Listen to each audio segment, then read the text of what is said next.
Hello, everybody. I'm getting feedback now. So, welcome. I've got an amazing show today. I've got some very important guests on, and I'm very happy to share this stage with the executive chairman, Mr. Terry O'Hearn, and our Hello. special guest today is Brian from CARTA. Brian spoke at one of our events last year, and we're honored to have him on the program today to give an overview and update of where we're at with our DasPay solution and CARTA and that relationship, which is very important to us in our ecosystem, a very important partner. Welcome to the show, guys. Thanks, John. Welcome, Brian. Thanks for taking the time to join us. Good to be here. Great. So I've got, if you guys don't mind, I've just got a few items I wanted to go through, and then we'll jump right into the update. Current frequency right now, 14.8, and that's active for the next 7 days, about 6 hours left.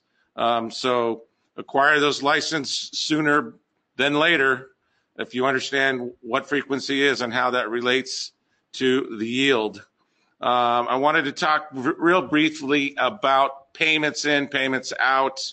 In Dubai, Ian Cahill spoke, and we talked about them as our worldwide partner for payments, but not only inbound payments, but outbound payments. And this work has been ongoing now for months and months, and we're this close to announcing. Some of the payment solutions are operational right now. We haven't made wide announcements on that. We're going to make formal announcements on that soon. So the inbound and outgoing payments will be handled through our partner. They're a licensed money exchanger out of the UK, and it's been a monumental task to get this thing set up. And we're starting in various countries first, and as we grow, those solutions will come to fruition in those countries. And so we're very, very excited. I can't tell you, our USA CFO in the other room over there is quite excited about getting this solution implemented. It's going to allow us to scale the business. And so some of the payment solutions that we've had didn't have the ability to scale on a large basis like this solution will. And so we continually improve the experience in the system to help grow and make it easier for you guys to acquire your license. That's going to be loved universally, and that's going to make onboarding so much easier. And as each one of these solutions come to fruition, it's great. And I know that is a huge one that so many people are looking forward to. So way to go, John. Agreed. Thank you, Terry. So Net Leaders University, there's lots of buzz and excitement around our office here about the Net Leaders University. We've got a team of people in Serbia working on the integration of that right now. And then we've got people in London and people here working on content for that. And so it's going to launch, very shortly. We said February. We hope to hit the actual launch of this before the end of the month. If not, it's going to be very, very, very close. But we hope to have that up very shortly. It looks tremendous. It's going to be extremely helpful in you growing your business and getting educated on, again, onboarding, like Terry mentioned, but also personal development growth and some lessons outside of our network, but basically focused around personal growth. This partner has access to significant amount of libraries for personal growth. So Net Leaders University coming very, very soon. I get lots of feedback on the new back office and the look and feel and the operations, and especially the career plan integration and how it steps you through the process of what you need to do in order to obtain that next rank. And so it makes it very, very clear if you're a Sapphire now, what do I need to do to get to Emerald? Do I need to get another Sapphire on my weak leg? It shows you, it enumerates exactly what you need in order to obtain those ranks. Very, very important for you to grow through the career plan within NetLeader. So a ton of new information in there. They're adding new stuff all the time. Additional media. Now these webinars are available in the back office, so you can find them there. You don't have to scour the net and ask your upline, etc. And so we continually make things better and easier for you guys as we grow the business. And the last thing is London. So London, April 28th is going to be a fantastic event.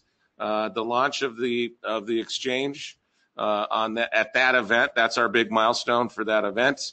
And I will see all you guys in London, and Terry, and I don't know, maybe Brian as well. That'd be nice to have Brian there. I think Brian's committed to coming to London. I'm planning to be there. Fantastic. I get to see and hang out with my friend Brian again, a fellow Raiders fan. So we get to share a little bit of American football together with Brian. And with that, I want to jump right in. Terry, you want to take over and lead the program and introduce Brian, et cetera, et cetera. Happy to. I'm looking forward to. I'm in London right now. I'm looking forward to being back in London in April. That's going to be an awesome event, and can't wait. Lots of exciting things coming up for that for sure. But very pleased that Brian has taken the time to join us today to just talk about some of the things that we've been doing. We talk frequently about how important the CARTA relationship is with our ecosystem, and what an integral part of DasPay that they play. And so very pleased that you've agreed to join us for this call, Brian. So welcome. Thank you.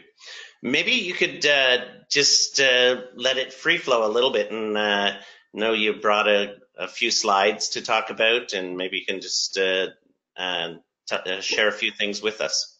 Well, I thought that for those who are new to CARTA and what it is that we do, I would just sort of give you a 3 to 5 minute background as to why we exist and some of the things that we've done in the past, and then talk about where we're at with DasPay and when I expect the project to be completed, and a few comments like that. So awesome. The reason that we exist is I have a slide up there right now. It's a McKinsey study, and basically banks, what we do as we are the people that approve and decline transactions. So when you stick a credit card into a point of sale device and that signal goes off to your bank, there's a processing platform that sits at the bank that approves and declines that transaction. So you use a processing platform like ours every day that you use a credit card or a prepaid card or a debit card. That's what we do. We approve and decline transactions for banks, and then we update balances, something that you do all the time. That's our primary deliverable. The reason that we exist is because those platforms that banks use and financial institutions use around the world are very old and archaic. They're written in languages that that people aren't graduating from university anymore that write in those languages, primarily COBOL. And McKinsey has rightly said that banks need to move to next generation processing platforms, and they need to do it very, very quickly. The reason that they need to do it quickly is there is lots of disruption taking place in the banking world. And so lots of new kinds of companies are moving into the world to change the way or challenge the way banks are doing business today. And so I have a slide there now that says that if you the main point of the slide is that only 13% of the banks in the world feel that they have systems that are capable of handling with the modern needs in the future. And so the kinds of companies that are disrupting those banks, you can see some of the people that we've worked with. So we were instrumental in working with MasterCard and bringing forward Apple Pay. We have enabled PayPal to, in a contract, we were the first processor in the world to enable a PayPal account to work at a point of sale device where Visa and MasterCard are being used. We're involved in paying out Uber drivers. TransferWise, those of you who know TransferWise are one of the largest money transfer companies in the world. And so there's a lot of companies like that. I just have a few of them out there for us that are disrupting the way banks are operating. And it's a result of that disruption that these new companies are excelling. And that is what we have done in the future. We're incredibly excited about cryptocurrency and blockchain and all the applications that can be used with blockchain technology, and we're very excited about our relationship with DasCoin, NetLeaders, and DasPay. So what we're doing with DasPay, the tricky part actually. The hard part actually is to do many very, very complicated transactions in milliseconds. And so good for you all in that we have done similar things for other people. So it's not we're not breaking doing something that has never been done before. You guys are industry leaders. I have to jump in there. Like you're award-winning, globally recognized, and champions of this space, which is why we're so honored to be working with you guys. So you're right. Those you're right. We've won many awards, and we are known as the guys that pretty much do things for the first time. So.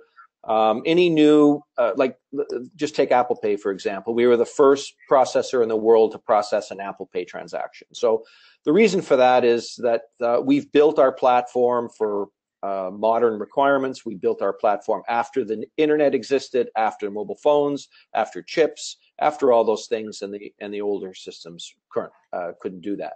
So that's who we are. We think that DasPay should be able to go by the end of Q2. That's our target. In a year ago when I was in Zurich, I said it was kind of springish of this year.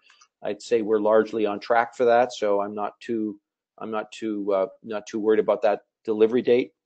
And maybe the other thing to comment on is MasterCard and Visa's reception to cryptocurrency, and there's there's obviously, you guys are all over the news on these things, and the whole trick is to make sure that you stay within regulations. We know how to do that, and where people get into trouble is when they move outside of the standard regulations of the banking industry and what MasterCard and Visa want. As long as you do that, then you'll have a program that works very, very, very effectively. And so Wait, it Brian, will definitely feel. Oh, sorry, go ahead. I didn't mean to cut you off. It's definitely going to feel to the users of DasPay that DasCoin will be in their wallet, and they will go to a POS device and they will tap their phone, or they will use a card and use a chip and pin transaction. It'll feel every bit and feel just like a normal MasterCard or Visa transaction. So we know how to do that. Again, it's important that that you stay within those rules. We know how to stay within those rules, and we are expecting a very, very strong product that is very effective in the marketplace. We're very excited about it. So the being compliant is something that is certainly of paramount importance in everything that we do, and we know you guys are exceptional at that. But from your point of view, what's the view of Visa and MasterCard on the whole crypto sector? Are they against it, for it, indifferent? What's your my sense is they're generally for it. They've made some moves in the blockchain world themselves. They've discussed cryptocurrency. So generally, again, they're generally for it, but they're cautious with people that step outside the rules. So they're concerned about anti-money laundering and terrorism and all those things, like everyone is in the banking industry. And so they have set a set of rules, and we have to stay within those rules. So it's all about about that, making sure that you're, and I know that you guys are very much very big on regulation. So it's not a problem, certainly for DasCoin or DasPay. Excellent. Thank you for sharing that. I know that a number of people had questions about that, and I get asked occasionally. John, I'm sure you get asked as well about DasPay. And I do. Yeah, there was a program that went offside a few weeks ago, but it isn't the industry that is offside. It's that particular program. So that company, essentially, right? So yeah, it's a company. It's a company issue. That company, which I won't name, is well known in the industry for breaking the rules. This isn't the first time that they've been slapped around by the network. So by the big boys. Yeah. So that's great. Well, it's and I think an interesting bit is that you and Rui and several of well, I was there, Michael was there, a bunch of people got together in Belgrade not long ago. You guys have been starting to work with the team, sharing technology and ideas and integration, and so. Yeah, I mean, look, DasPay is our first deliverable, and that's the most important thing that we need to get out in the marketplace. And obviously, it's important. It's an incredibly important product. But beyond that, we're really excited about accessing the DasCoin blockchain technology and building unique applications for our customer base. So I don't want to talk about what those use cases might be. I'd rather keep, because it's rather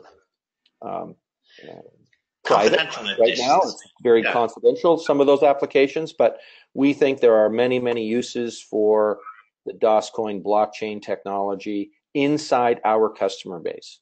So, and we're, that's kind of step two, but we're very excited about step two. That's a great teaser if you're listening online, that, no guarantees, but there's definitely more exciting things to come that are possible from this fabulous relationship. So, that was well said, Brian. Way to go.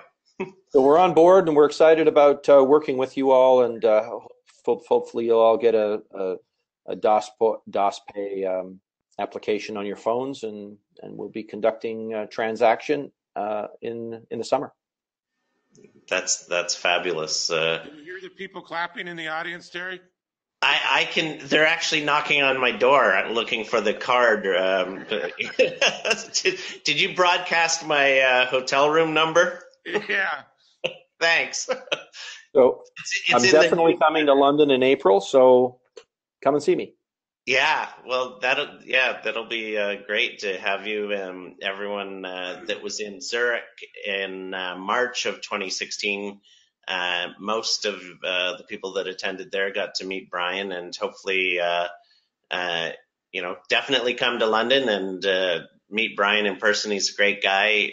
Hopefully, will Rui, the Chief Technology Officer, Rui Mendez, will he be with you? Yeah, London's an easy city for us to get to. It's only 7-hour flight from Toronto, so it's like flying a little farther than San Francisco. That's it. So he'll likely be there too.